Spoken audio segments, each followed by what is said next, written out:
भारत देश में एक गर्मीपुर नाम का एक गांव था। उस गांव में अप्रैल, मई, जून, जुलाई के महीने में इस प्रकार की गर्मी पड़ती थी कि अगर कोई बाहर नंगे पांव चलता तो उसके पैरों में छाले पड़ जाते थे। उसी गांव में अनिल अपनी पत्नी प्रिया के साथ खुशी खुशी जिंदगी बिता रहा था, लेकिन जो कुछ उसके साथ होने वाला था उसके लिए वह बिल्कुल तैयार नहीं था। अनिल जंगल से लकड़ियां काटकर गांव में जाकर बेचता था। एक दिन जब अनिल जंगल में लकड़ियां काटने जाता है और लकड़ियां काटकर उन्हें उठाने ही वाला होता है, तभी वहां पर एक इंस्पेक्टर राजेश आ जाता है। अरे कौन है तू और जंगल से लकड़ियां क्यों काट रहा है? चल मेरे साथ जेल में रहेगा कुछ दिन तो तेरी अक्ल ठिकाने आ जाएगी। अरे साहब, मुझे छोड़ दो। मैंने आपका क्या बिगाड़ा है? तूने मेरा कुछ नहीं बिगाड़ा, लेकिन ये जो तू जंगल से लकड़ी काटता है ये सरकार ने मना कर रखा है और तू कानून के खिलाफ वर्जी कर रहा है।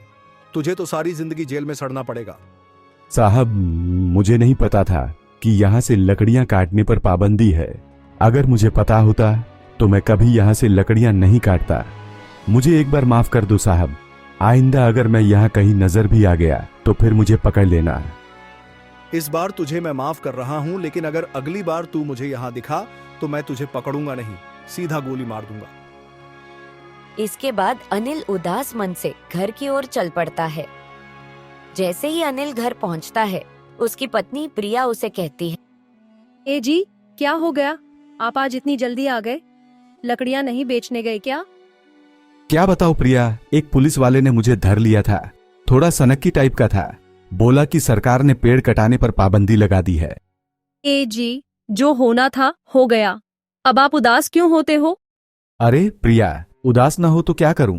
एक ही काम था जिससे हमारा घर चल रहा था और उस पर भी पाबंदी लग गई।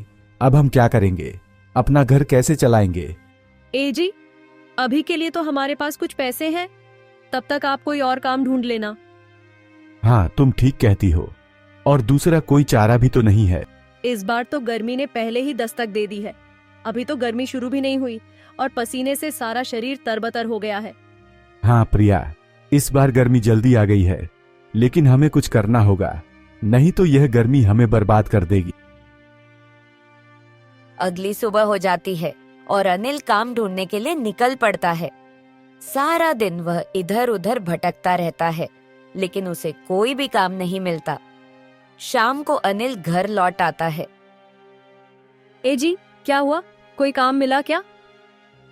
नहीं प्रिया, सारा दिन यूं ही कड़ी धूप में घूमता रहा हूं, लेकिन कहीं भी काम नहीं मिला।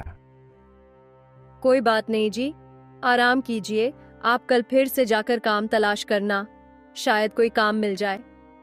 अगले दिन अनिल फिर से काम की तलाश कड़ी धूप में निकलता है, लेकिन आज भी उसे कोई काम नहीं मिलता। वो उदास आदमी से घर लौटता है।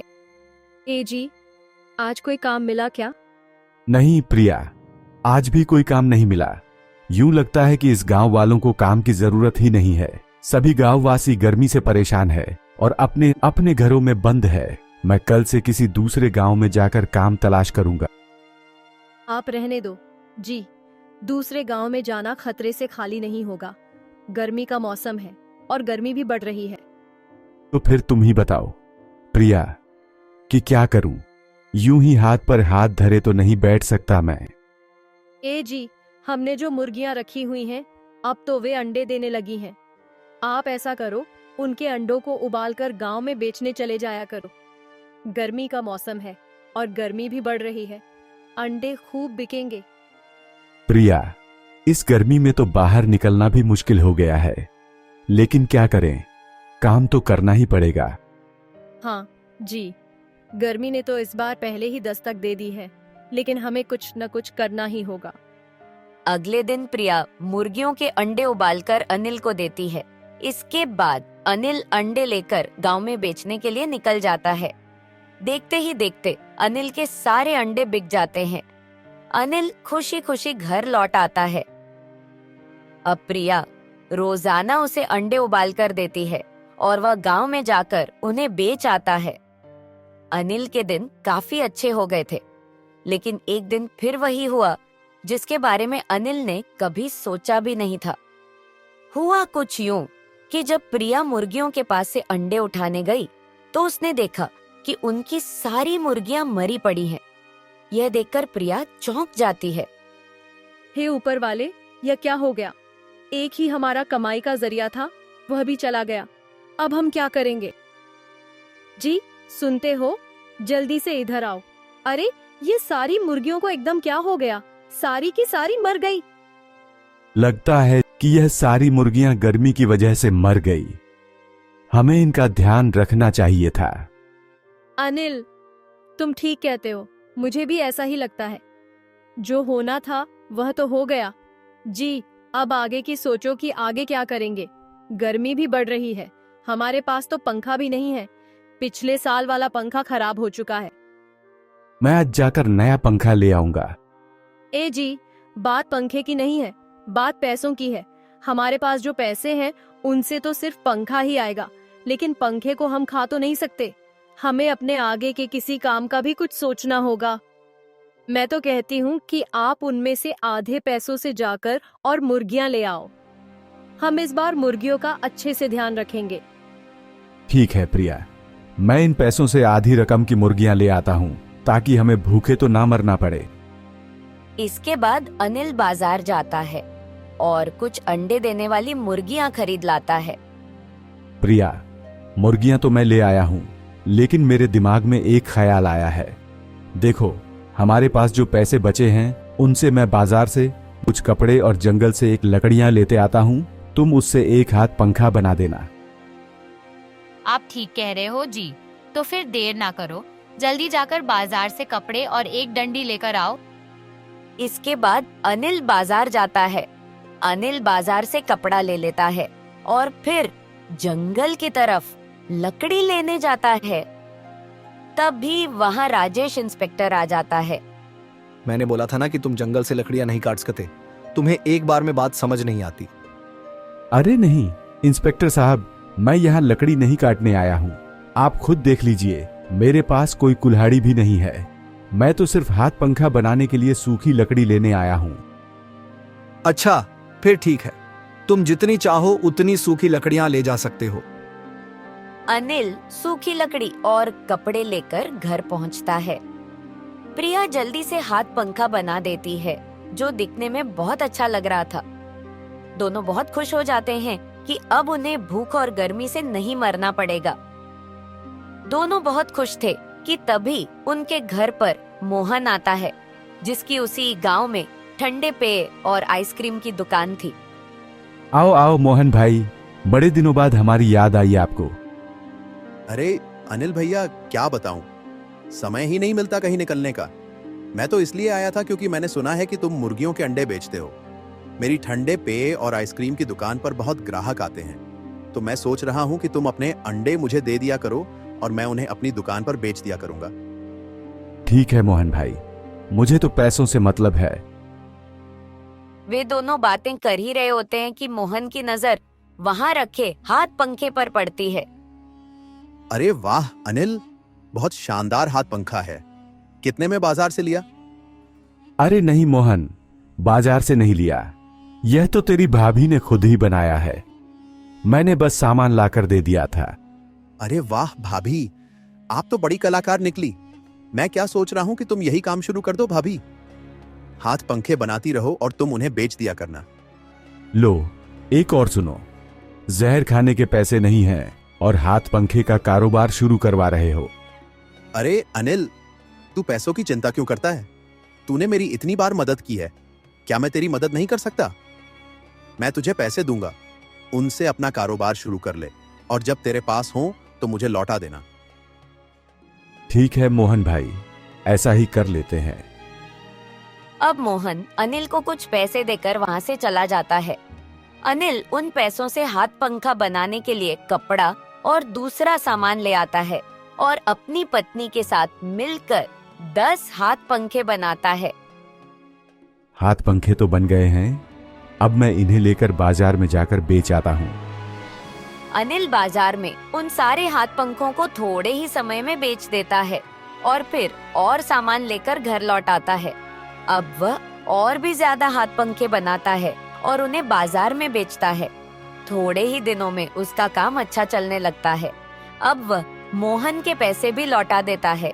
अनिल आधे पैसों से और मुर्गियां खरीद लेता है और आधे पैसों से अपने हाथ पंखे का कारोबार बढ़ा।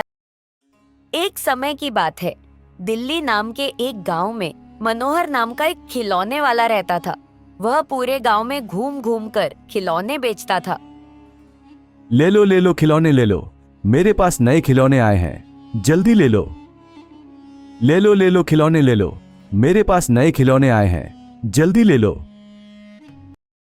एक दिन मनोहर शाम को जंगल के रास्ते से अपने घर लौट रहा था कि अचानक उसे डरावनी आवाजें सुनाई दी। यह कैसी आवाज है? जंगल में अंधेरा छा गया और तभी रंभा नाम की चुड़ैल प्रकट हुई। मनोहर उसे देखकर डर गया। मनोहर ने सोचा अब उसका बचना मुश्किल है, अब वह चुड़ैल उसे खा जाएगी। मुझे छोड़ दो, मुझे मत खाओ, मैं बहुत गरीब हूं, तुम्हें मुझे मारकर कुछ नहीं मिलेगा। रंभा मनी मन सोचती है, यह तो सूखा हुआ आम लग रहा है, इसके शरीर में मांस है ही कहाँ। इसको खाने के बाद मजा नहीं आएगा। एक काम करती हूँ, इसके शरीर में ही घुस जाती हूँ, इसके साथ गांव जाऊंगी, तब बहुत सारे इंसान खाने को मिलेंगे मुझे। मनोहर को बहुत दर्द होता है और वह बेहोश हो जाता है। सुबह होते ही मनोहर को होश आया। यह क्या हुआ था? मैं बेहोश कैसे हो गया था? मुझे कुछ याद नहीं आ रहा। वह घर की ओर चल पड़ा। उसकी पत्नी सुमन, जो बहुत कड़क स्वभाव की थी, उसका इंतजार कर रही थी। कहाँ थे रात भर? अगर ऐसे ही देर करोगे तो घर से बाहर निकाल दूंगी।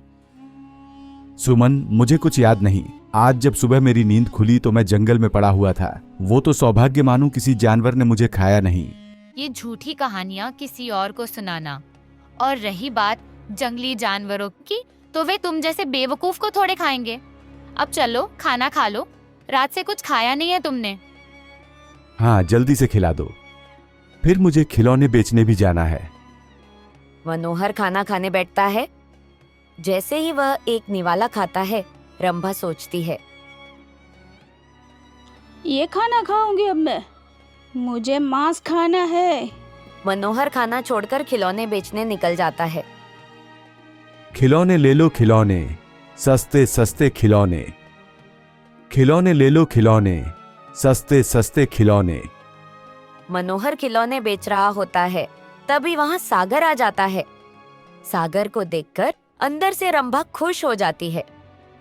अरे वाह, भोजन खुद जलकर मेरे सामने आ रहा है।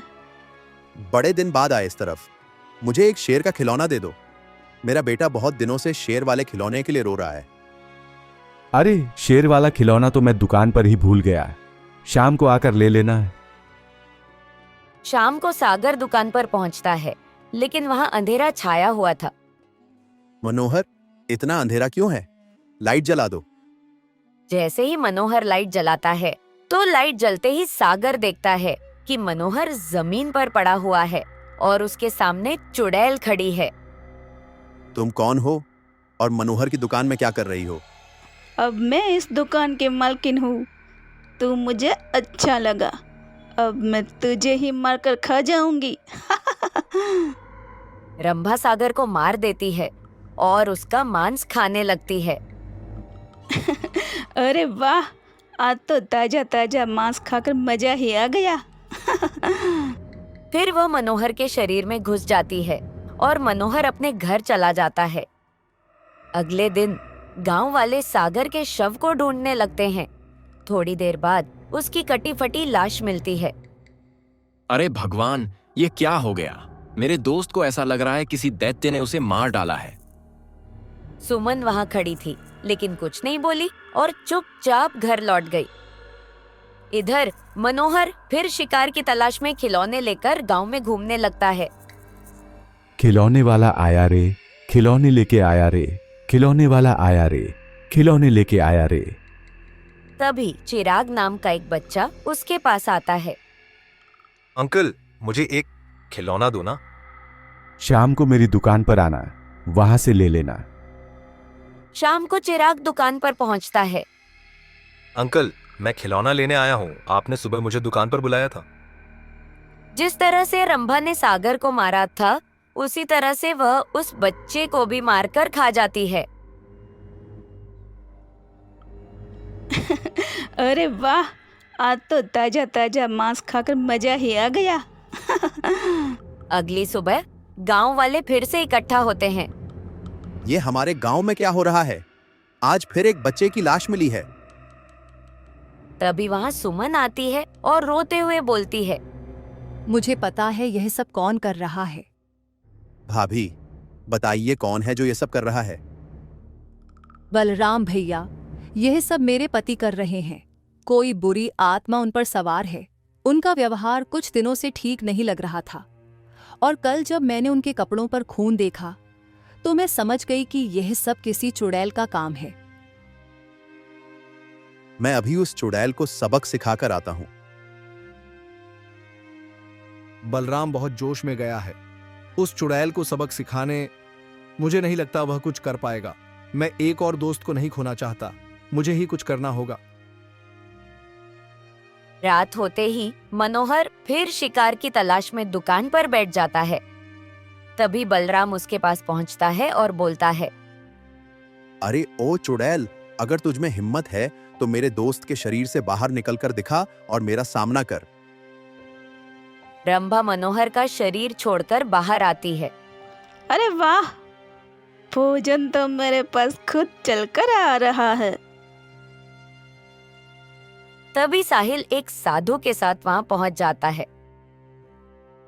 अरे ओ चुड़ैल, तूने हमारे दोस्त के शरीर को काबू में करके ठीक नहीं किया। अब मैं तेरी ऐसी हालत करूंगा कि तू कंफ्यूज हो जाएगी कि इस गांव में रुके या गांव छोड़कर भाग जाए। रंभा साहिल की तरफ बढ़ती है। तभी साधु मंत्र पढ़ते हैं और रंभा वहीं रुक जाती है, हिल नहीं पाती। बहुत मासूमों की जान ली है तूने। अब तुझे जीवित रहने का कोई हक नहीं है। गांव वाले उसे भारी पत्थर से बांधकर नदी में फेंक देते हैं। जैसे ही रंभा नदी में डूबती है, मनोहर को होश आ जाता है और गांव रंभा के डर से मुक्त हो जाता है। और इस तरह गांव फिर से शांति से रहने लगता है।